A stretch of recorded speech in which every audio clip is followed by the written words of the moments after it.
yes, thanks, Josh, for the intro.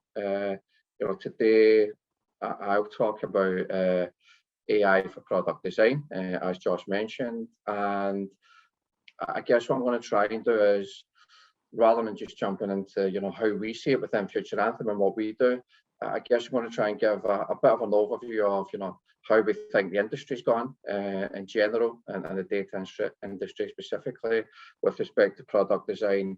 And I guess initially I'll be trying to make the point of why it's of such fundamental importance.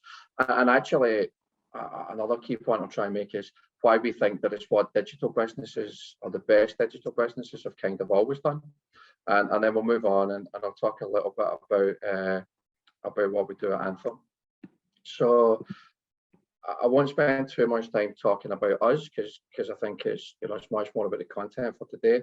But just to give a general overview, so as Josh says, my name's Chris. I'm the Chief Data Officer at Future Anthem, and we are a B2B business within the gambling sector. And what we basically do is we built a pretty significant data platform, and we work with a range of companies in the industry, both gambling operators, many of which you might have heard of, but also, and highly relevant for today, what we call game studios, which are actually people who make a lot of the gambling games, and we build products for them. And to make it really simple, we basically work across three key areas. We have one product which is all around personalization, so things like game recommendation, and I'll talk a lot about that today. We have a second product around safer play, and that's really about models, algorithms that can try and predict customers who might go on to have a problem in the future, to allow an early intervention. But the third area, we call it amplifier, but yeah, it's about using data within product design and kind of operational decision making, and that's really going to be the focus of what we talk about today. I suppose one thing I need to admit, we use the AI for product design in the title. You'll hear me talk a lot more about machine learning rather than AI. Of course, machine learning is a subset of AI. I think AI gets used as a slightly sexier kind of a headline, but yeah, I'll talk a lot more about machine learning today. I think just to cover, or try to finalise the introduction before I kind of step into it. So as Josh mentioned, I've known Josh personally for quite a long time, but NBN as a company for a long time. So yeah, we've had a long, and I've personally had a long relationship with NBN. Initially at a prior company, when I first kind of like started out and making quite a big transformation from analytics into data science, and then laterally, at Future Anthem again, NBN are a kind of key partner, or the key partner in terms of data science recruitment across a range of different areas. So let me just give a bit of an overview about what we'll talk about today. So I love to give a historical view, and we'll talk about that. And for me, the historical view is a little bit about where data science has come over the last 20 years, but very specifically what that means for product design. I also love to talk about data ops, and I think I've got one fundamental core belief around data science, which is that you can have the best technology in the world, but to actually get results from data science also needs organizational structure and ultimately organizational culture. And I think that especially around product design, that kind of organizational element is kind of fundamental. So we'll talk about that. So I'll try and give a lot of examples from other industries. Then I'll just talk about what that means within our industry, within the casino industry, and how we've implemented it at Future Anthem. And then at the end, as Josh said, it would be really great if people can just put their questions into that Q&A box. At the end of my section, Josh will then kind of, and is currently collating all the questions that come via the Q&A, and he will he'll kind of take me through those questions at the end, and I'll cover as many as we get time for, and hopefully all of them, depending on how many you guys put forward.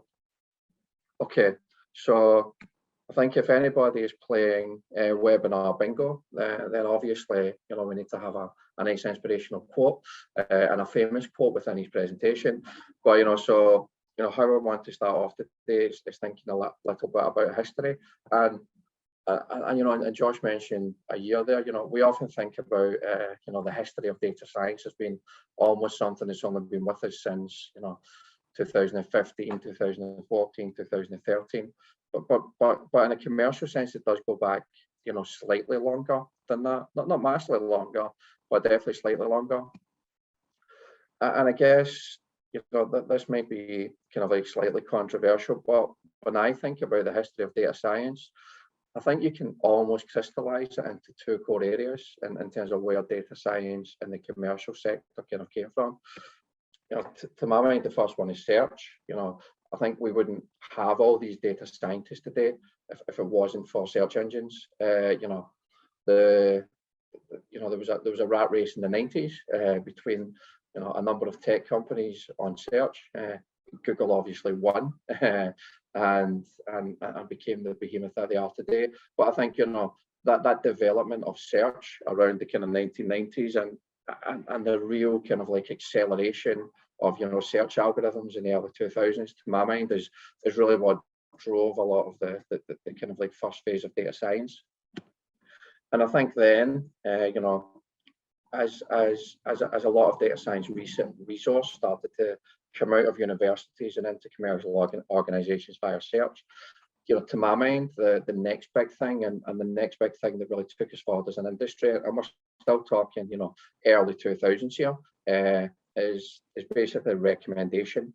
You know, it became personalization as we started to get more, I guess, more like fully fleshed around it. But ultimately, you know, it's recommendation. And I think, you know, we all know that the kind of big companies that drove this, but obviously Amazon, you know, were probably the first truly big company who really embraced recommendation. And you could argue that even cloud computing is, did get born a lot out of the requirements of recommendation, because of course as Amazon's kind of like computational requirements get bigger and bigger, to continue to develop the recommendation algorithms, you know, we ended up with AWS, which was essentially Amazon's, you know, internally developed cloud computing stack that they then, you know, suddenly realized could become a commercial product, and of course everybody else followed from there. But if you take a step further, you know, the search and recommendation personalization are not, you know, two discrete entities. You know, the crossover and the overlap between them is vast, and actually, you know, all good recommendation systems, you know, have a lot of search inherent within them, and actually search is, you know, the best way to return especially real-time results within personalization systems. So I think, as much as we can say that, or I would say, and I would posit that, you know, search and recommendation are the two things that really drove data science in the early days. You know, you could also argue that in fact the two of them are so interrelated that they're almost part of the same field. So what does that all mean, and what does, you know, that historical view tell us? From our perspective, to take it a step up, and again, still thinking about almost like the history of data science, you can crystallize that into four key areas. You know, search, which we talked about; entertainment, which is basically the you know, one key kind of like commercial output of recommendation engines. So, you know, entertainment in terms of you know, film and TV media, but obviously entertainment in terms of, you know, music streaming services. You know, I think as probably everyone on this call knows, and maybe less so in the wider world, but I'm sure everybody in this call knows, you know, all these entertainment tech businesses are basically driven by recommendation. We then take into account, you know, e-commerce, shopping, and again, it is basically, you know, recommendation engines that drove that drove most e-commerce sites, and certainly the winners in e-commerce tended to be the people with the best recommendation and personalization engines. And of course, then we have social. And I would almost argue that social is to an extent an offshoot of recommendation, whereby social is of course built via networks. From a data science perspective, networks are essentially driven via graphs, and of course networks and graphs were probably the first implementation of recommendation engines. So to my mind, what we now have is basically kind of like 4 ubiquitous digital products. Every single person on this call probably, I would say definitely interacts with 3 of these on a daily basis, but I'm sure in reality most people interact with all 4 of these on a daily basis. So yeah, we have 4 ubiquitous, to my mind, digital products, and you can put different brands on the top of these, right? Whether it's any standard e-commerce site. I'm staying away from specific examples at the moment, partly because we all know who they are, but I will talk specific examples soon. So we have these 4 ubiquitous kind of like products, and to my mind, and these 4 ubiquitous digital products have all consumed a significant and vast amount of machine learning, since their inception. And again, when I say inception, I'm talking about the 1990s onwards. So, I would say that the explosion of data science, as much as we might not have felt it in a lot of our jobs until maybe 2014, 2015, really it kicked off from the internet boom and kind of like Web 2.0, and so to my mind, it's been going for over 20 years now. And yeah, I guess the whole reason I've talked about this history is partly because I do believe it's in these 2 core areas, search and personalization. But I think we talk about this migration of data science from the lab to the boardroom, because of course machine learning is not new. Machine learning is not 20 or 25 years old. Machine learning goes back way further than that. AI, of course, goes way back to Turing. I guess most people would agree is the kind of godfather of AI. I'm sure other people would say that it might be not him and other people, but ultimately AI is probably getting on to close to like 100 years old, certainly 80. So data science is not new, but I think the commercial utilization of data science is relatively new, and I think this migration has happened across these 4 digital products. So what does that mean in terms of what we're here to talk about today, which is AI for product design? I guess what it means for me is that I think most people think about AI for product design as like some sort of niche, as something that's relatively new, and I guess I would almost say the opposite. To my mind, AI in the commercial sphere has actually came about because of product design. And if we look at these 4, what I'm classifying as ubiquitous digital products, ultimately that to me is what brought AI into all of our lives on a daily basis. So let's think about that a little bit further, and start to use some examples. So again, I think if anybody is playing webinar bingo, we now get to the point where we use the Netflix example. But as much as I always try and avoid a Netflix example because it feels like almost so cliched. But I think for this one it's worth it because it's just so interesting to me. So Netflix, I think, as everybody knows, and this is a quote from them themselves, essentially built a market leading recommendation product, right? And I think this quote from Netflix is amazing. Thinking about AI for product design, they talk about having 100 million different products, being their 100 million different members, and the fact that the experience that each of those members gets is essentially a product. So the television program that gets recommended to you, But not just that, obviously, it goes right down to the artwork that you see. So, Josh may see a different icon or different artwork on the screen for Stranger Things than I might see, because, our profiles have suggested that one piece of artwork might resonate better than another. Or again, in reality, that the algorithms that are controlling it all have suggested that. And that's fine. And I think everybody knows this, right? So, Netflix, building essentially their core product via AI. Sure, I think we all know that. And what is Netflix's core product? Well, that's where it gets interesting. So obviously Netflix's core product was an aggregation product, So Netflix were one of the first true digital aggregators. But of course, what happened then? Netflix, like all good data science businesses, were, building more and more complex features. They were building more and more complex algorithms. That the recommendation engines were getting better and better and better. And clearly, I don't have insight into what exactly happened, but I would guess that one day they sat down and realized that the features that they were building to optimize their recommendation engines were, of course, the key features that were actually telling them about what content people actually wanted. So what, of course, did Netflix famously do? Netflix decided that rather than being a content aggregator, they would become a content producer. And again, there's probably there might be some people in the audience who it's a very natural thing that Netflix are a content producer.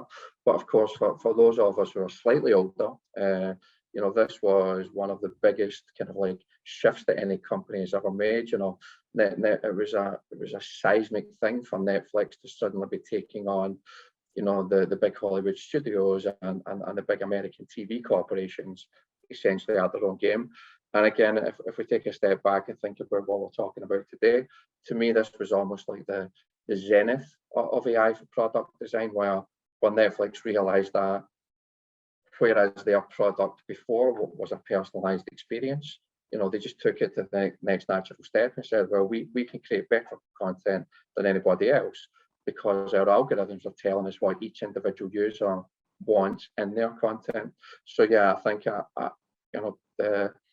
you don't really hear the term vertical integration anymore. I think it's a remnant from a very old economics textbook.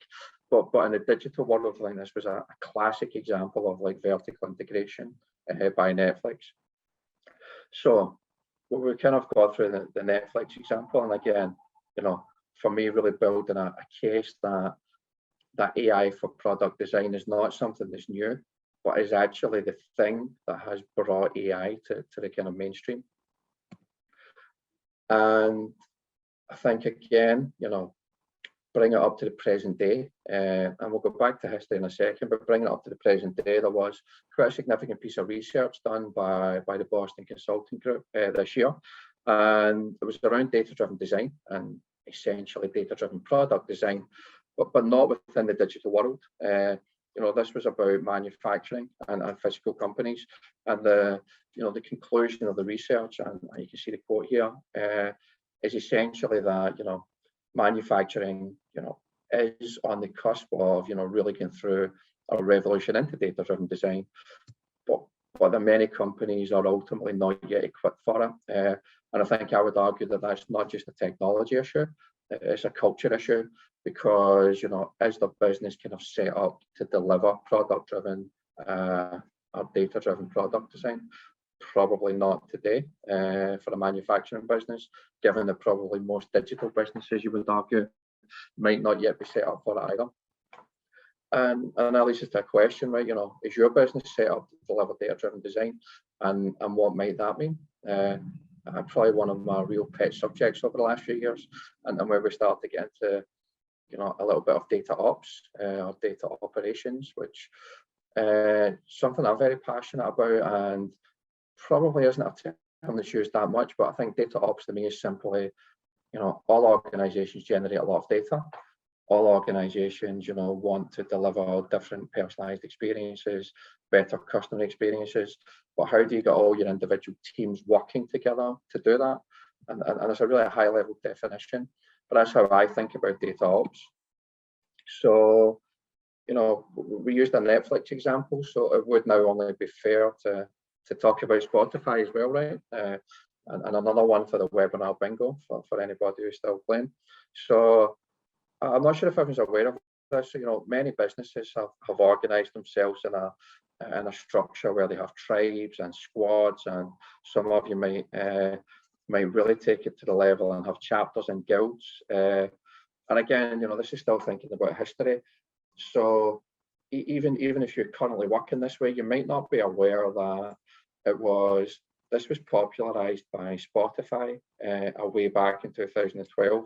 The references on here, it was a kind of seminal blog that was published by Spotify or by some of the product leaders at Spotify. And it did carefully say popularized by Spotify. I think there's some debate as to who actually kind of come up with this concept, but it was certainly Spotify that put it out into the kind of wider world. And obviously many businesses adopted this as a way of working. And the reason that I'm talking about it is because this to me was a business way back in 2012 who had an ethos of data-driven design and data-driven product design, and said, how can we reorganize our business to allow us to better deliver this? So, again, Spotify, obviously a company that was initially built from, essentially recommendation systems and being, the best at recommendation and personalization, decided to try and reshape the very structure of the business to get better at this whole concept of product design. So they, published this whole theory about squads. Personally, I'm not convinced, not to argue with the multi-billion-dollar behemoth of Spotify. I'm personally not convinced that squads are the best way to deliver this. But the point is not about how to do it. The point is that they reshaped their business to do this.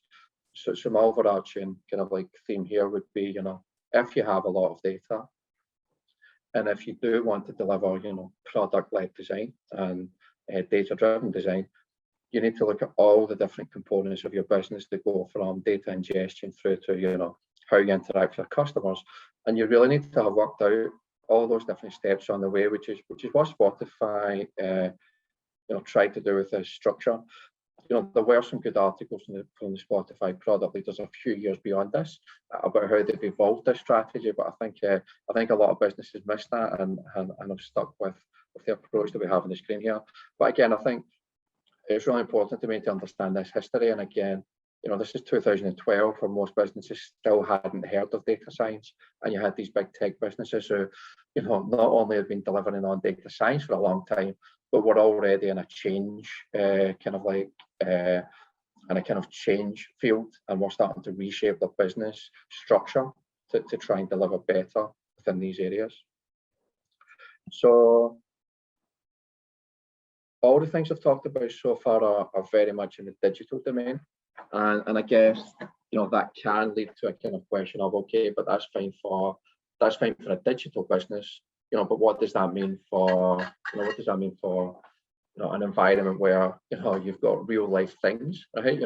We especially like myself who work very much in the tech industry, sometimes we forget that people still make things, and the question becomes, okay, it's okay talking about data-driven design for digital products, but what does that mean in the real world? I'm gonna have to take a slight pause for some lubrication. I guess something that the Mercedes team know all about, right? So again, this is quite a well-known example in the data world, and I think you'll see the Mercedes team alongside Microsoft, actually. All things I think about a lot with Microsoft, but yeah, the Mercedes kind of racing team took an extremely data-driven approach to designing racing cars, to the extent that basically, every single thing that happens in a racing car or a Mercedes racing car, down to the level of pressure that is exerted by the driver on each individual point in the seat, is all collected as data points. And these data points are used by the team. They started off analyzing those data points, but latterly they built a lot of different models to take those data points and synthesize them and use them in the future design of racing cars. So again, this is not something that's just in the digital domain. There are well documented examples, and again, there's a link on there. But there's been a lot of really interesting papers written about the approach that Mercedes-AMG have taken within the design of F1 cars. So it's not just digital, which is great. I'm going to move on now to, I've given a lot of kind of examples about, how this is used in different places, my view on the history and what's led us to where we are today. So I'm going to talk about my industry now. So I work in the gambling industry, and as I mentioned earlier on, we basically deliver machine learning products that allow gambling operators and game designers to optimize the player experience, but also to do that in a safe way. And I guess when we started, we built a lot of like player level models. So I guess like most e-commerce businesses would have a similar experience, right? A lot of your models are built to predict what players might do. So we built a recommendation engine, which is great. It predicts the best next game to give to a player. We built models to predict players that might be at risk, and it uses a lot of transactions.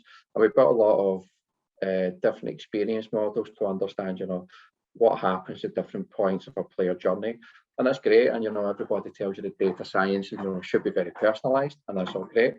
But of course, as we went through, we kind of realized that we've almost become so focused on the player that we kind of forgot about the games, and ultimately why the players, log on to a gambling website. They log on to play the games, and these games are vastly different. There are around 20,000, and that number's going up all the time, but there are around 20,000 different casino games in the market.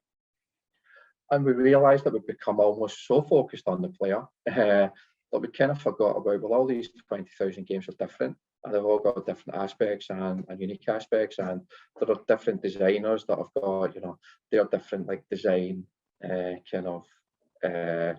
like patterns, and in a way, every single casino game is unique. So we started thinking a lot more about the games, and we actually, started looking, as all good data science should do. Let's look at some simple metrics first, and often these metrics kind of been missed in the industry. A typical, casino game session on a slot game lasts for only 4 minutes, and when we say typical, we mean like for the median session. So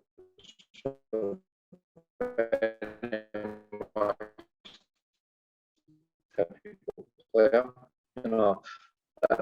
that is a very short window in which to engage a player. What we also found is, I think everybody knows, and in typical slot games, it's about 5%. So a player should expect to leave with 95% of the stakes that they put into the game, and we actually found that is of course true on average, but that doesn't play out in a uniform way for players, and that's partly because of the way the games are designed these days.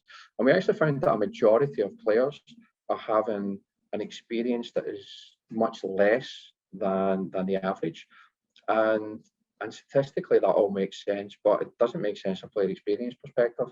So we started to kind of posit that there was really a lot of mileage in looking at, taking this product design approach into casino games.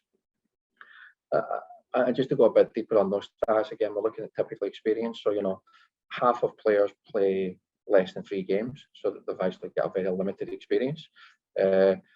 They play for less than 2 unique days. So basically, they register for a site, they play for a few days, and they disappear.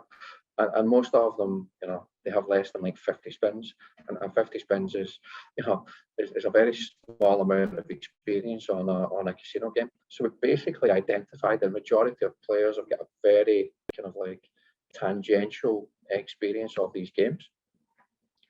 And then we looked at the kind of industry parallels. So, Netflix knows that a customer can be lost in 60 to 90 seconds. And that's about the same window that a casino operator has to engage a player. We typically find that, many players will have 10 or 15 spins. And if they're not engaged, they'll leave the game and they won't ever return. So very much a kind of like similar problem set to these big well-known tech companies. And there's a lot of text on the right-hand side, which I won't read. But ultimately, what we benefit from, I guess, similar to these operators or to these big digital brands, is billions and billions of data points. And what we've essentially done is try to take the same approach to these very well-known tech companies and built a set of machine learning models that are still about player experience, but they're much more about the game.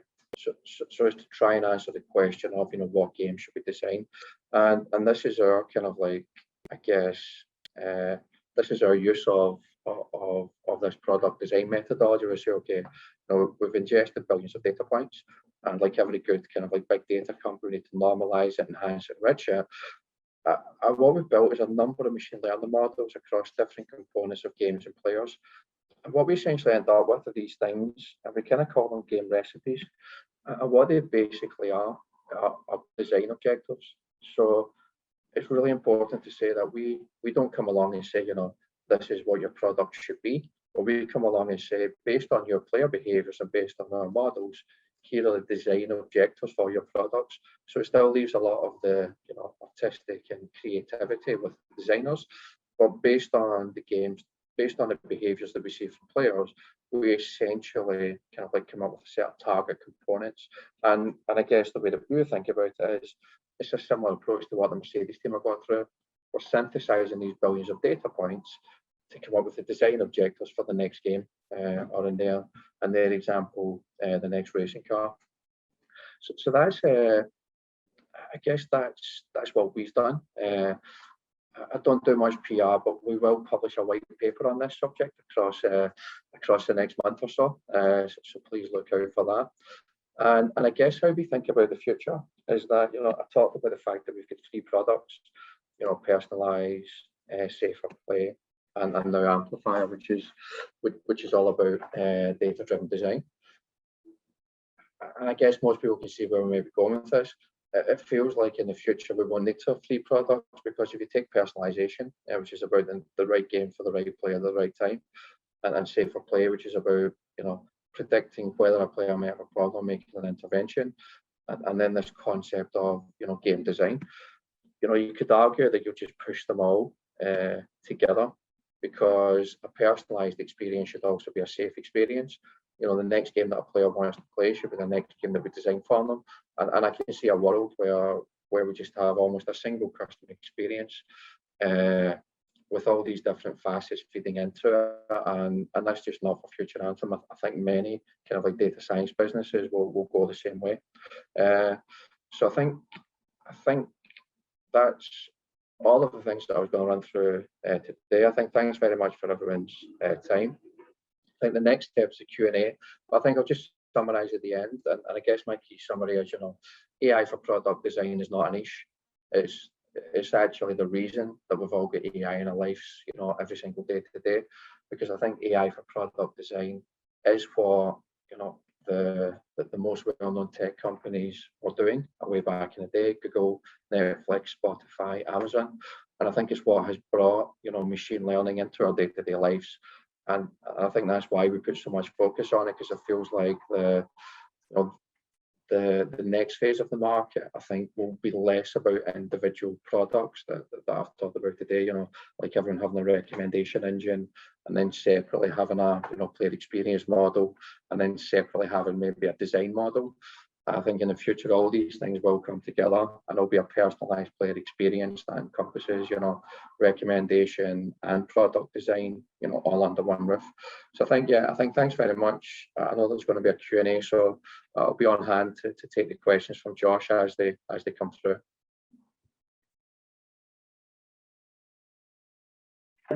That's great, Chris. Thank you very much. Really, really insightful. Really good. And obviously the good examples as well too, and very, very relevant. Obviously with Netflix and Spotify, I was laughing when you were calling it the bingo, was it? So it was relevant to the current company you're in as well too. So much appreciated. So we're just going to move on to the Q&A. We've got a few questions from the attendees, which is great. If you want to field some questions, everyone who's on just now, please do as we're reading through these out. I'll start with the first one, and it's from Jayaka Joseph Johnson, and he's saying basically, I think designing IoT edge devices to be inclusive of ML for distributed AI, in specific to digital healthcare. What is your recommendations on this? Yeah, so I guess I need to try and, it looks like a very smart question, so I guess I need to try and interpret the question first of all. But I guess my interpretation of the question would be, I guess, getting into the realms of, the many, I guess, so many decisions in healthcare these days are driven by data in the background. That's my perception. I do know a few people who work in that field, and I know that certainly in the UK, there's been a massive investment into, using data within healthcare over the last few years. It sounds like the question is about, how do we take that data closer to the kind of, the frontline decisioning that's happening, by medical professionals. And that's how I guess I would interpret it. And it's, that sounds to me like a classic area that, given the sensitivities around healthcare will be, probably more difficult than it would be if we're talking about making, player experience recommendations in the type of world that I work in. But I think it sounds to me like something that will be highly relevant in the future, because I can imagine it as a, not as a, and I think this is where people get a bit scared about AI. I would never think about it as using AI to make decisions in healthcare. I would think about it very much as a human in the loop system, where you have your frontline healthcare professional who has all the years of experience that they have, but you enable them with a kind of IoT stable device, and you kind of synthesize data in the background such that the decision that they make might be augmented by AI. And I think that would be my strong recommendation in that area. I think the augmentation of human decisioning by AI is where things should be in healthcare. And I think actually we should never move to a fully isolation and things like healthcare, because honestly, as somebody much smarter than me said, AI is the smartest dumb thing in the world, and it's definitely too dumb to be making decisions of that nature. But I think where we make a human in the loop system is where things start to become really powerful. Yeah, that's a good answer, Chris. I mean, from my layman's understanding is, AI is only as good as the person who's creating it, and it's never completely objective. There's always subjective nature to it, depending on the inputs too. But it's quite a serious topic, that one.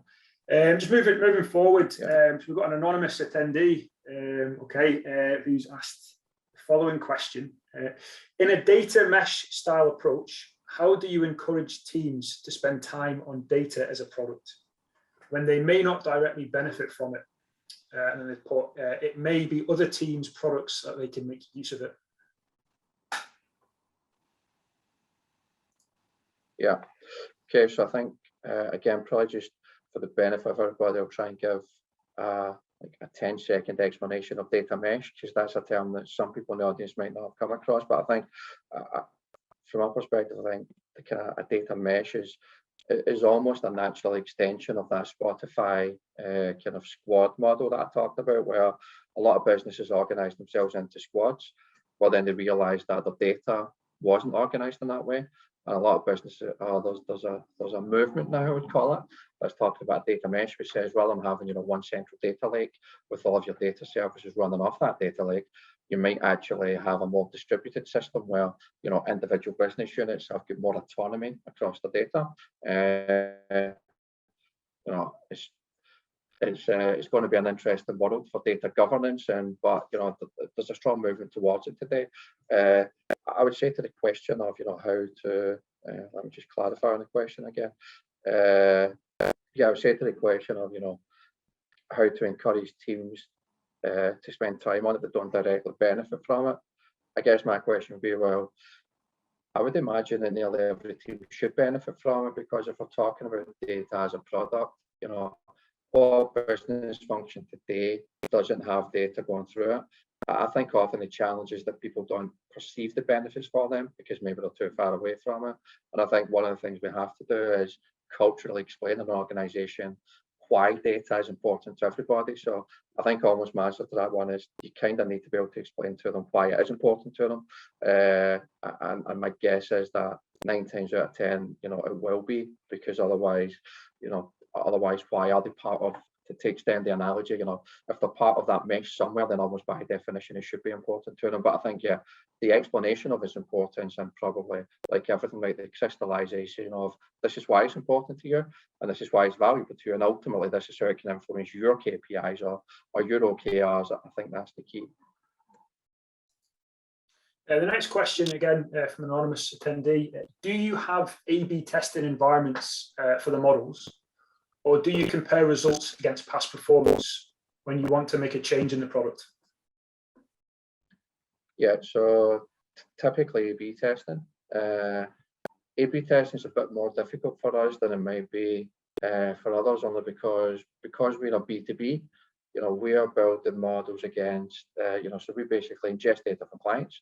We build the models against that, and then we provide an API for the clients who can then, use the results of our models to make the customer interventions. So we absolutely A/B test. We sometimes rely on a feedback loop from our clients to allow us to do the A/B testing. But yeah, I think as a general principle, especially for things around personalization, A/B testing or multivariate testing, even better, is by far the best way to understand the efficacy of models. And again, I think where the big tech companies we've talked about, Netflix, Spotify, etc., what they've really benefited from is how quickly they got to a scale of customers, because you'll find with those guys that basically everything they do is A/B test. And I think I referenced one of the Netflix research papers earlier on. They've written a really good research paper on some of the like how they're just they started off by constantly A/B testing, and Facebook did the exact same. I think famously in the movie they were A/B testing in small countries on Facebook, but that's exactly what they do, right? They develop a new feature, they take a control somewhere, they roll the new feature out to that control, they identify if it's better than what they've got existing, and then they move from there. I think Netflix published some interesting research where they realized that a lot of their users were like spending too long not having the best experience because we're almost in a testing phase, and they've come up with some pretty cool ways around that, which there's a pretty extensive paper on Netflix research, which anybody who's interested in personalization, I would kind of encourage them to check out. Awesome, thanks, Chris. Next question from Mattison, and it's more of a general question. Mattison's just starting out as a data scientist and doing a master's degree in data science. So they're curious what advice you would give to your past self when you were starting out as a data scientist. Yeah, so I think probably not any advice I give to my past self, because I didn't even start out as a data scientist. I'm too old for that. I started out more in the data analytics world in the kind of early 2000s. But I think we have employed a lot of people from who have done their masters in data science and then progressed into industry. And I think the biggest advice that I would give, and I think you're kind of in a very fortunate position actually, is like anything, practice makes perfect. So I think what you benefit from today is lots of publicly available data sets. So my strong advice would be, don't rely on what you're going to learn in your masters. Your masters, like any academic pursuit, will give you a good grounding, but really practice makes perfect. So if I was doing my masters in data science over the next year, I would be, looking at take an area that interests you. If you're interested in sports, get a football data set and try and predict the outcome of football games. If you're interested in healthcare, there's some great healthcare data sets available. There's a brilliant COVID-19 data set that's been made available to the world. Enter some Kaggle competitions. And to be clear, I don't think anybody who's doing a master's should be worried about winning a Kaggle competition. It's not about that. It's about getting a data set, taking a real world problem and trying to solve it. So yeah, my biggest advice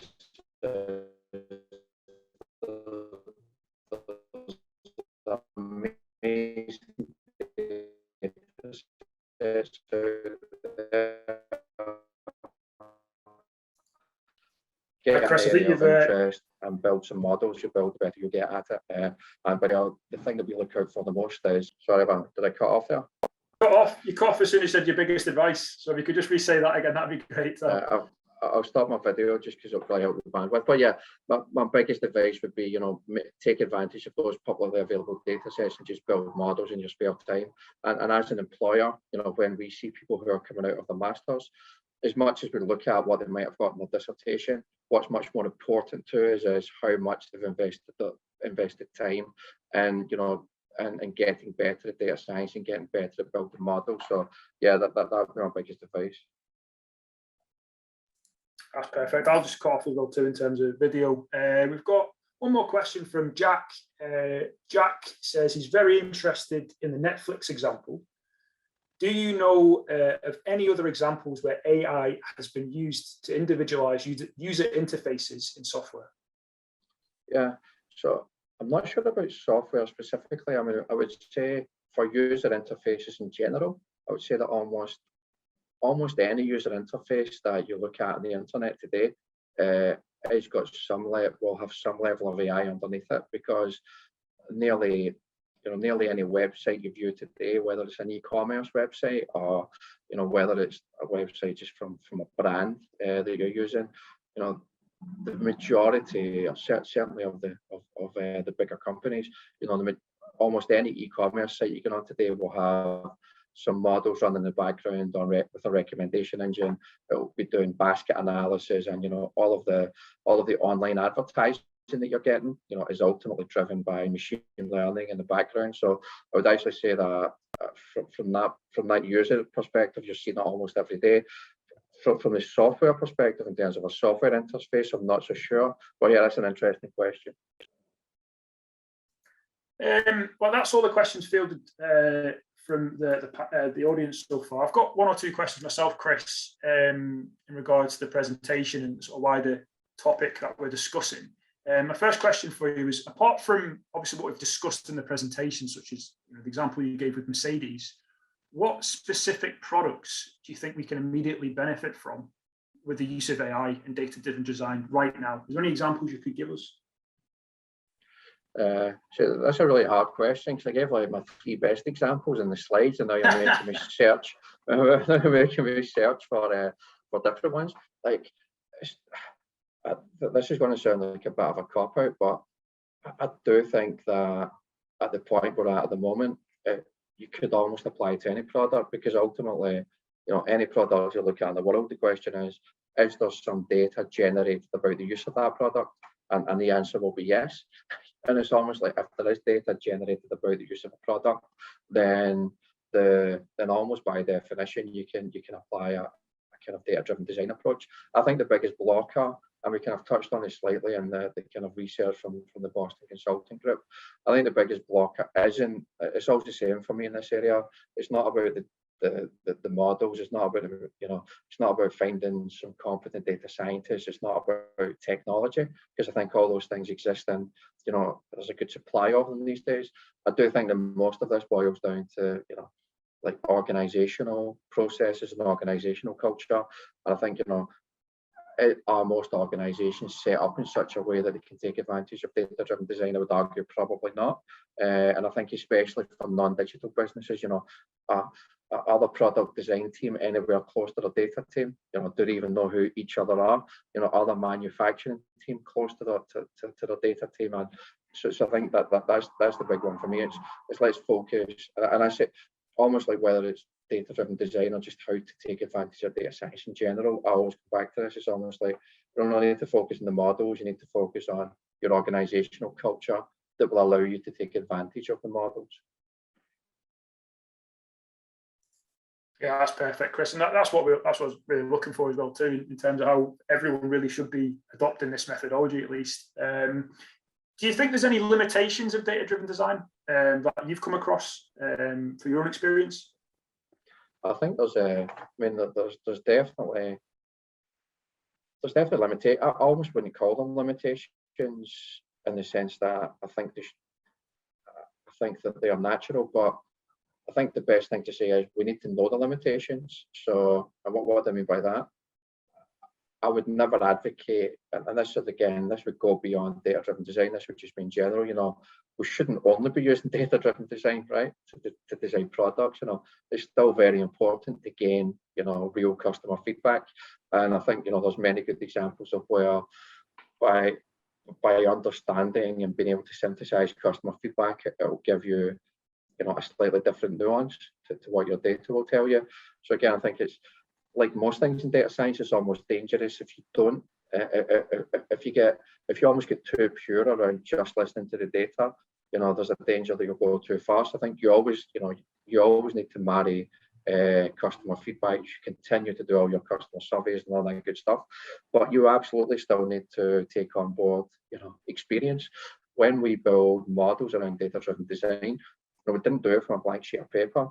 You know, we took a lot of hypotheses from experienced professionals in this field, and it was by taking their hypotheses together with our models is where you start to really get at it. So yeah, I think there's a big risk if someone just goes at the data and nothing else, because of course you come up with things as someone who's experienced will say, yeah, but we know that won't work because of X. So you kind of need to put all three things together, I would say. You know, the models and the data, plus the experience of the people who have been in this field for a long time, plus, you know, your customer feedback and your customer surveys. My last question, Chris, was it's industry related to what you do, and it's about responsible gambling. Obviously, it's a massive hot topic right now. I think, you know, all the adverts and campaigns right now for the majority of you know, gaming institutions are targeted towards responsible gambling, and, you know, campaigns to provide safety towards players. And again, from your experience, like, what can AI do to further help safeguard high-risk players? So like there's, I would say this is the area that has had by far and away the most investment in AI within the sector, and I just say because of the level of, you know, quite correctly, because of the level of attention and I guess, you know, regulatory attention around responsible gambling. So, you know, I would say that most casino operators have been invested in AI around this area since really 2014, 2015, when data science really started taking off as a discipline. You know, it started off by like very much at a customer level by trying to predict the players that may have a problem. And that was based on, you know, players who might in the past have kind of identified that they had one. And so there was a lot of time and investment put into that, and that became quite a stable thing. Then I think the next kind of realm is something that we do a lot of work on. So we use AI to predict whether a player might in the future develop any form of harm. And we do that from their actual transactions. So like literally, if you imagine somebody, you know, playing a casino game, and they're going, you know, like spin by spin by spin, a very quick concession, we're actually applying models against that. And what we can now do is make those predictions in real time. And I think, you know, that real time predictive element is definitely where the kind of current state of the art is moving to. So, you know, the current state of the art is really about trying to, you know, make the prediction in real time. So of course an intervention can be made in real time, and as I'm sure you can guess, you know, the intervention is made in real time has got a significantly higher chance of being successful than the one that's made, you know, the next day after a kind of batch process. I think there's a massive amount that can be done, and interestingly, you know, we think that it will also cross over into the whole product design in the future. So, you know, there's a lot of work ongoing in the industry at the moment to try and establish whether different types of game and different types of game features have any effect on, you know, the propensity to for a player to be at risk. So that's probably the next kind of like frontier in this area within our industry. Yeah, that's great, Chris. I'm just going to pop back onto video. We have no more questions. So I'm just going to close this off, Chris. Thanks again very much for your time and insight on this topic. And just to close it off, you know, you went through AI for product design, data-driven design, data ops in regards to shaping business units, customer journeys, and the effective recommender engine. So there's a lot to cover there. So I really do appreciate you going over that. Do you have anything else to add? Sorry, before we leave.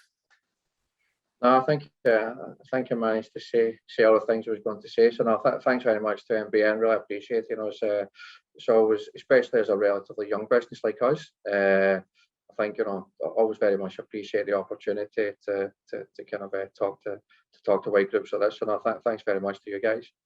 Thanks again, Chris. Our pleasure on this one. So hope to see you again soon. So yeah, again, thanks everyone for attending and contributing towards the questions. Hopefully everyone's got something to take away from today's session. Please do keep in touch over websites, LinkedIn, Twitter, all that good stuff for our future events. Thanks again, Chris, and cheers everyone.